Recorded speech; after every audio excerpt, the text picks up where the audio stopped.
Olá, pessoal! Eu sou a professora Áquila e esse canal é o Dicas da Pro. Sejam bem-vindos a mais uma aula aqui do nosso canal. Na aula de hoje, nós vamos trabalhar uma etapa muito importante do PTCC, é a estruturação do projeto. Se vocês estão pensando no desenvolvimento tanto 2D quanto no jogo 3D, precisam entender que um projeto não começa diretamente no computador, programando ou modelando como vocês já viram. Antes disso, ele começa na ideia, no planejamento e na organização. Por isso, nesta aula, nós vamos utilizar um Canvas adaptado para ajudar vocês a pensarem no projeto de forma mais clara, mais lógica e bem mais profissional. A proposta é fazer com que o grupo consiga definir melhor o jogo que deseja desenvolver, o público, o diferencial, os recursos necessários e a viabilidade do projeto. Esse material que eu estou utilizando é um material disponibilizado no workshop de competências empreendedoras da escola. Foi realizado junto com a parceria da Google e o Centro Paula Souza, chamado Startup School. Então, quando a gente fala em competências empreendedoras, empreendedorismo, não é de fato apenas negócio, mas sim a ideia de identificar problemas, pensar em soluções, organizar ideias, entender quem vai usar aquilo que nós criamos e perceber se essa proposta faz realmente sentido. Então vamos lá. Prototipar, né? Quando a gente fala em prototipar ou então projetizar, nós estamos falando em tirar a ideia da cabeça e começar a dar forma a ela. Lembram do protótipo de papel? É uma forma também, a gente dá forma às nossas ideias. Muitas vezes o grupo tem uma ideia inicial, como por exemplo, queremos fazer um jogo de aventura, ou queremos criar um jogo de terror 3D, ou ainda vocês podem pensar assim: ah, pensamos em um jogo em 2D, mas isso ainda está muito amplo, né? Então, prototipar, né, ou projetizar, significa transformar essa ideia em algo mais concreto. Por exemplo, definir melhor o que o jogo será, qual problema ele resolve, ou que experiência ele quer proporcionar, para quem ele está sendo feito, quais são os elementos ele terá, né, e como poderá desenvolver pelo grupo. E essa etapa, né, da prototipação, né, da, desse planejamento, desse projetizar, é essencial no nosso PTCC, porque ele vai evitar que o projeto fique confuso ou genérico, ou então muito difícil de executar. Então, essa é a ideia: entender, divergir e prototipar. Assim a gente consegue validar realmente qual é a proposta do jogo de vocês, tanto 2D quanto 3D.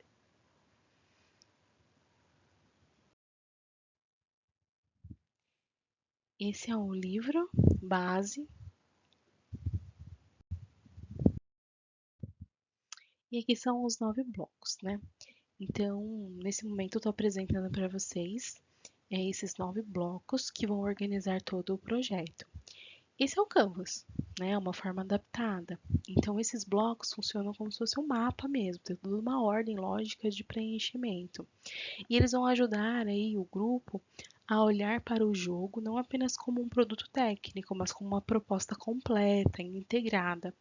Ao vocês pegarem esse canvas e começar a preencher bloco a bloco, vocês vão pensar em pontos como, por exemplo, né, que está aqui, o valor do jogo, quem vai jogar, como esse público conheceria o projeto, quais recursos serão necessários para o desenvolvimento desse projeto, quais atividades o grupo precisa realizar, quais custos existem e qual, né, ou melhor, e com quem vocês podem contar como parceiros ou apoio. Vou dar os exemplos, né, para cada bloco ao decorrer aí da nossa aula.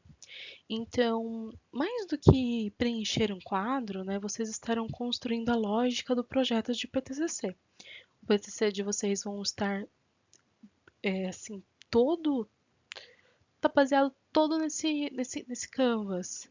Tanto o jogo quanto a escrita do TCC de vocês pode estar baseado aqui.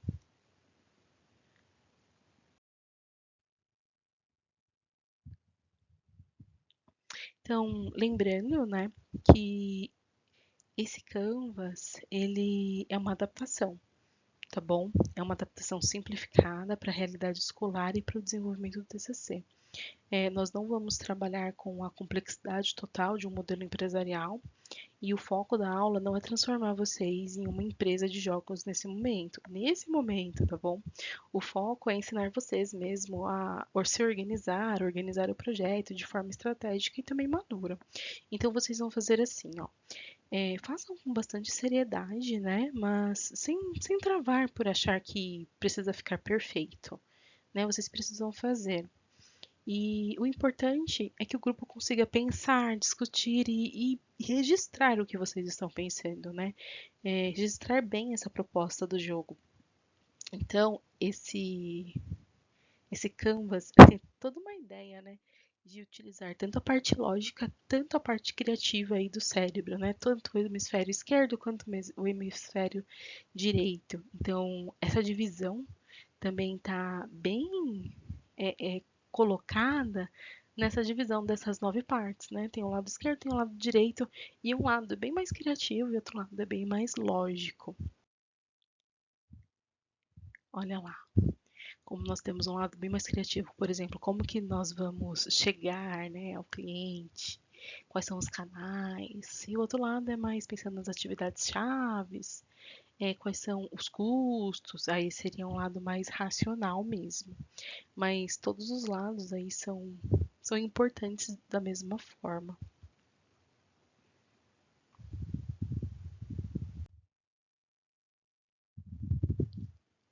Então, nós vamos usar o Canvas, é uma adaptação, e a gente chega aí ao primeiro quadro. Então, observem que nós temos toda uma ordem de preenchimento. A gente não começa em qualquer quadro, é neste quadro aqui central, propostas de valor. Então, esse é o primeiro bloco. Aqui vocês precisam responder principalmente 3 perguntas, que são: o que o nosso jogo oferece? Qual é a experiência que queremos proporcionar? Qual é o diferencial do nosso projeto? A solução, né, do problema, o que você vai agregar de valor para o seu usuário, para o jogador.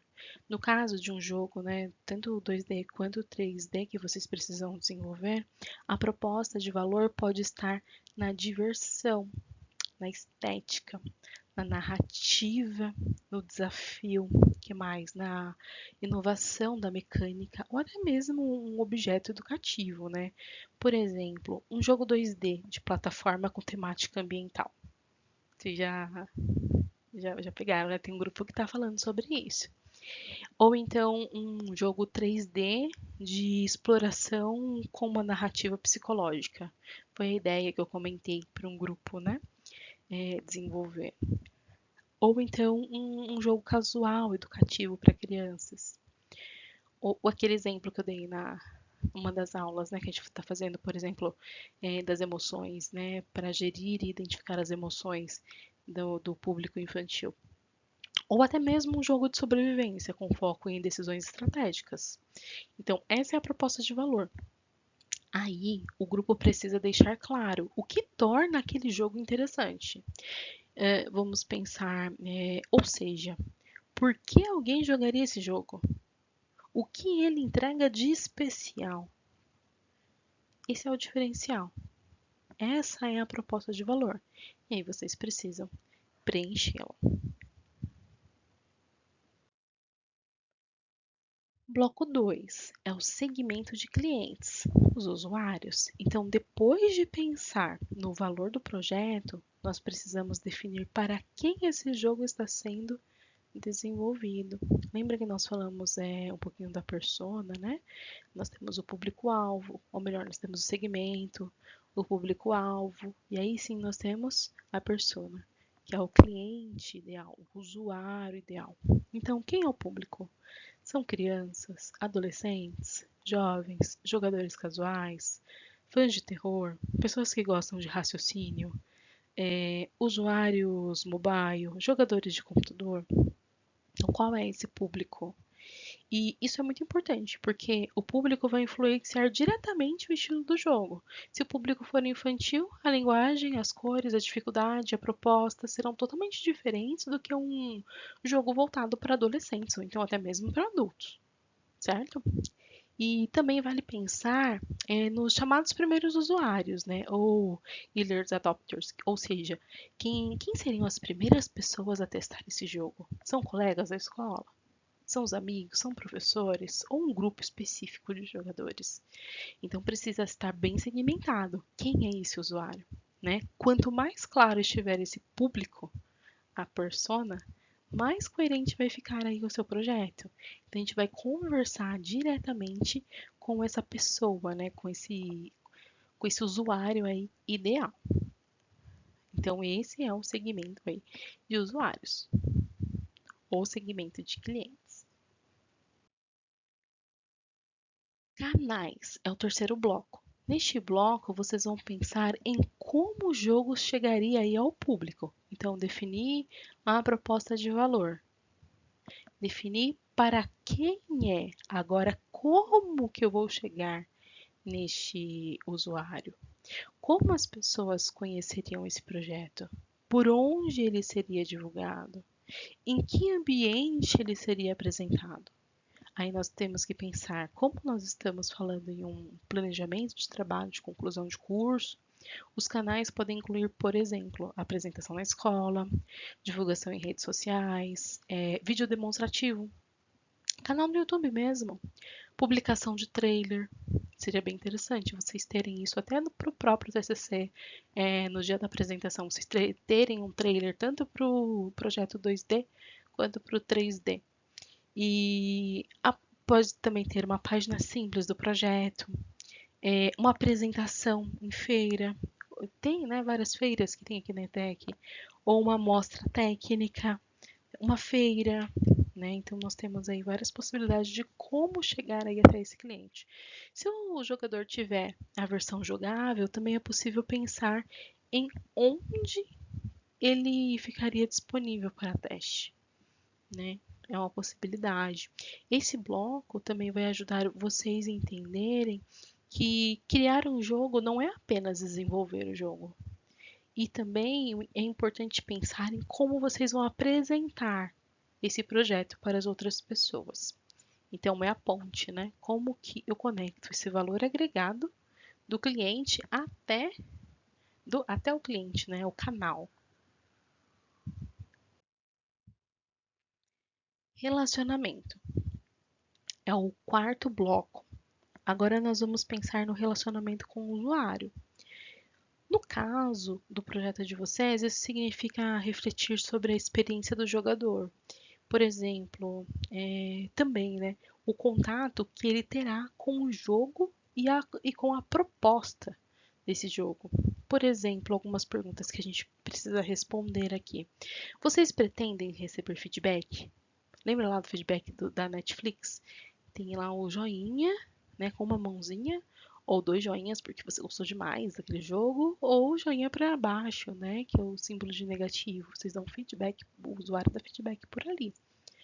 Né? Então, como seria aí o feedback que vocês gostariam de receber se vocês querem receber esse feedback, né?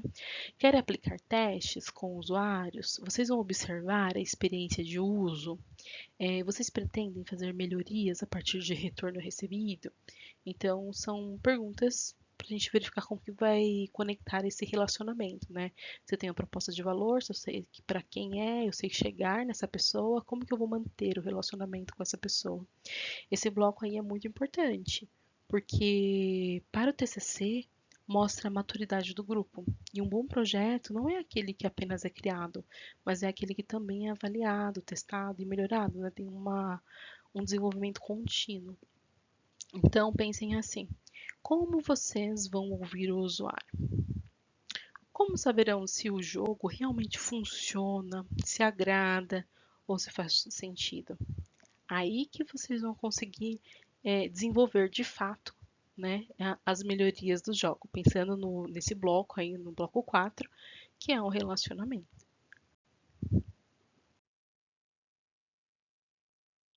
Bloco 5. Este bloco, ele pode parecer mais empresarial, mas ele também é muito útil aí no PTCC, que é sustentabilidade financeira e métricas. Primeiro vamos pensar assim, ó, em sustentabilidade. O projeto exigirá algum gasto? Pensem aí. Quais recursos pagos podem ser necessários? Talvez o grupo use ferramentas gratuitas, né? Tem aqui na escola, mas ainda assim existem custos indiretos, né? Como tempo, equipamentos, internet, deslocamento, materiais para apresentação e outros pontos, né? Tem várias variáveis aí. Depois pensem nas métricas. Como vocês vão avaliar se o projeto foi bem sucedido? Tenho aí alguns exemplos para vocês pensarem nisso. O jogo foi concluído? A mecânica principal funcionou? E os testes que vocês fizeram deram certo? Os jogadores entenderam o objetivo do jogo? Houve engajamento durante, né, o jogo? E o projeto cumpriu aquilo que prometeu na proposta inicial? E se o jogo tiver uma proposta educativa ou social, vocês também podem pensar em métricas de impacto, né? O quanto que impactou socialmente, o quanto que impactou de forma educativa. Vocês também têm esse parâmetro. No bloco 6, que são atividades chaves, né? E já no bloco 7, que são os recursos chaves, esses dois blocos, eles são fundamentais para o desenvolvimento do PTCC também. Primeiro, né, as atividades chaves, que é o que o grupo precisa fazer para que o jogo exista. Então, por exemplo, pesquisar referências, definir narrativa, desenhar personagens, senão o jogo não existe, né? Criar cenários, programar mecânica, modelar objetos 3D, criar interface, fazer testes, corrigir erros, montar a apresentação final, né? Então, esses daí são as atividades chaves. Agora, se a gente fala em recursos-chave, o que será necessário para realizar essas atividades que eu falei? Né? Então, a gente pode incluir, por exemplo, para fazer a pesquisa, pesquisar referências, eu preciso de um computador, né? Eu preciso da internet, né? Por exemplo.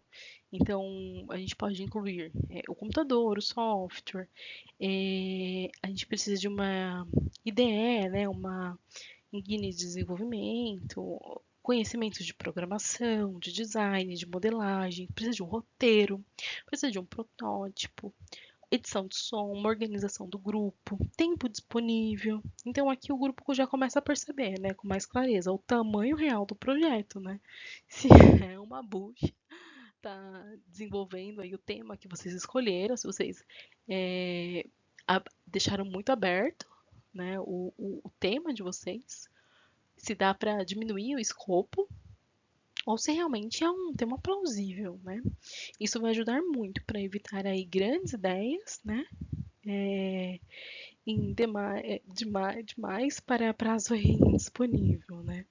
Então a gente tem que alinhar essa expectativa, né? Nós não temos 6 meses para desenvolver. Nós temos o PTCC para planejar e desenvolver, mais o DTCC, que é o desenvolvimento final, né? São os acertos. Oitavo bloco, custos. Então, neste bloco, vocês devem identificar aí os custos mais importantes do projeto. Mesmo que o jogo seja acadêmico e não comercial, ainda assim existem custos, né, ou limitações. Às vezes a gente não tem apenas a parte financeira, né? Muitas vezes o maior custo, né, é o tempo, a dificuldade técnica, ou então até a falta de domínio de determinada ferramenta. Então, isso é um custo. Eu vou dar alguns exemplos, como o custo de software, né, se houver, a necessidade de um computador mais potente, o tempo para a modelagem 3D, a dificuldade em programação, o retrabalho por falta de planejamento, bem importante, né? E a produção de materiais para apresentação. Então, neste bloco, é bem importante, né? Porque faz todo o grupo enxergar os obstáculos com antecedência, e isso é muito bom, porque um problema previsto pode ser melhor administrado, né? Então, por isso que existe todo o planejamento do TCC. A gente não chega já desenvolvendo, né? Então, não é só modelagem ou programação. Tem todo um projeto anterior para que o jogo exista.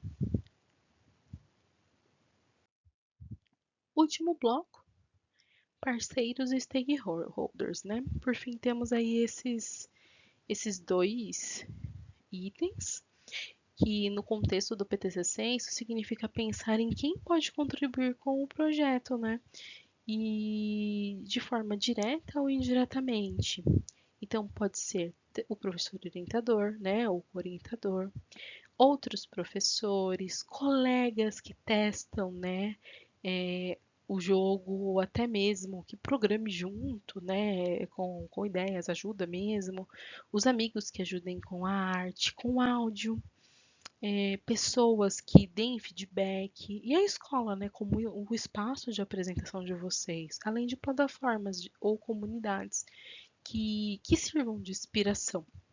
Então, esse bloco aqui mostra que nenhum projeto nasce totalmente sozinho. Muitas vezes, ouvir outras pessoas, buscar apoio, validar ideias, torna o trabalho muito melhor.